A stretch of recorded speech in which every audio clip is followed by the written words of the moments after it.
Halo besok kita udah puasa ya kan? Cemana udah lunas kan utang puasa kalian?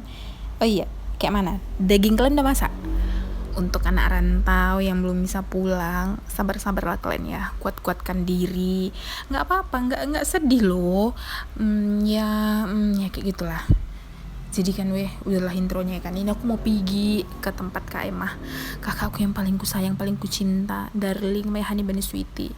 Sama siapa perginya? Sendiri. Nggak apa-apa sendiri, nggak apa-apa. Mantep, malah makin mantep kok sendiri ya kan. Nah, loh aku kemana? Kok nggak ada? Kemana aku? Oh iya, aku mau pakai kacamata. Lupa aku.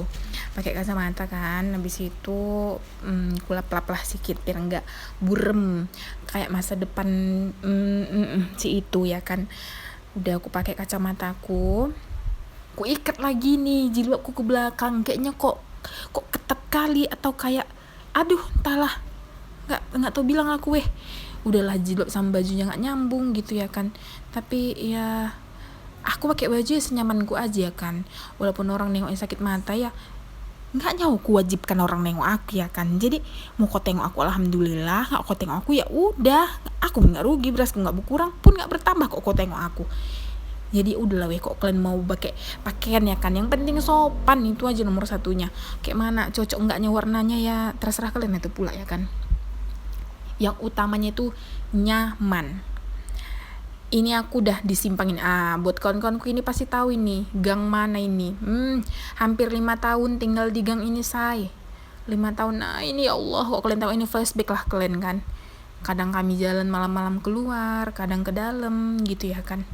Inilah jalan mau ke kosku selama masa kuliah dulu. Udah kerja sempat sih aku ngkos di situ juga waktu aku udah kerja selama kok nggak salah 3 bulan entah ya kan. Habis itu aku pindah lagi ke perbatasan Bangpulo Batupat. Kok kalian tahu lah ya kan Bangpulo Batupat itu apa. Nah ini masuk perempatan nih kan, kosku bisa dari sebelah masuk dari kanan itu bisa lurus juga gitu. Tapi aku milih lurus gitu. Aku milih lurus, nggak belok-belok biar selamat aku sampai tujuan. Udah lurus aku ini kan, lurus aku terus lama kali pun sampai lurus lama kali ya kayak gini lah memang. Sengaja aku lambatin biar kawan-kawanku kan oh iya ini ya Allah flashback aku gitu kan, biar yang ngerasa sedih itu nggak aku aja loh gitu. Kayaknya aku ngerasa kayak aku aja dipatahkan gitu. Nah itulah, inilah udah sampai lakuin jatuh lah pula HP-nya kan. Ini udah sampai aku di rumah Kak Emma. Mau ngapain kah aku kemari? Mau ngapain? Kalian tengok aja lah ngapain aku kemari ya kan. Ini dia, kita assalamualaikum kan dulu. Kak Emma. Iya, ngapain kakak? Nih, besok jualan.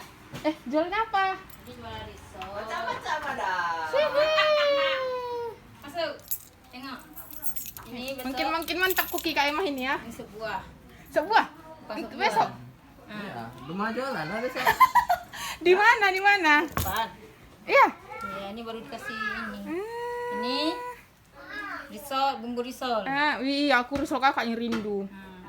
Bawa jagung sedikit aja. Ini punya rumah. Banyak kali. Mana ada pulau Kayak begini. ini tahu. Thank you Kak Emma. Tahu. Oi, Cepet lauk guys. tahu rumah enggak ada datang. Tunggu Kak Emanya enggak ada pulsa. Jadi kan Kak Emah itu orang yang paling baik yang pernah aku jumpain selama aku di Aceh ini. Susah senang dia gak pernah dilupa sama aku. Bukan sama koi sih, sama orang-orang yang ada di sekelilingnya lah. Apalagi anak kos ya kan. Pokoknya Masya Allah kali baiknya Kak Emah, panjang umur, saya selalu berkah. Jadi buat kalian yang anak kos atau yang tinggal di sekitar Bangpulo Batupat Kerukuh, datanglah kalian ke samping Arifah. Kak Emah itu jualan es buah, bakwan jagung itu luar biasa mantap sama risolnya, gak ada duanya. Ini dia Kak Emah. Kalian tengok itu kerjaannya, dia nengok lemak, dia masak lemak tadi ya kan. Terus dum kok kayak gini lemaknya nggak nyatu dum, katanya gitu kan. Berarti di perut kita kayak gini nanti ya dum, katanya. Emang kayak gitu ya kan. Ini kosku ya, ini kosku dulu waktu aku kuliah kontrakan kan. Kayak gitulah. Ini rumah Bu Sum ini juga orang paling baik selama aku di Aceh juga. Nah ini lurus, kalian kok mau keluar kan, dari kanan bisa, dari kiri bisa, tapi jangan lurus say, tembok bunuh diri namanya. Nah ini aku udah sampai di Simpang Len. Belum Simpang Len sih, Putroneng. Rencana kan aku mau ke pulang aja gitu kan. Terus tiba-tiba aku haus. Aku beli apa ya? teringat aku sama si Lisa. Ya udahlah, beli es kelapa lah aku, kesukaan si Lisa nih. Udah dulu ya Sa, obat rindu buat kau.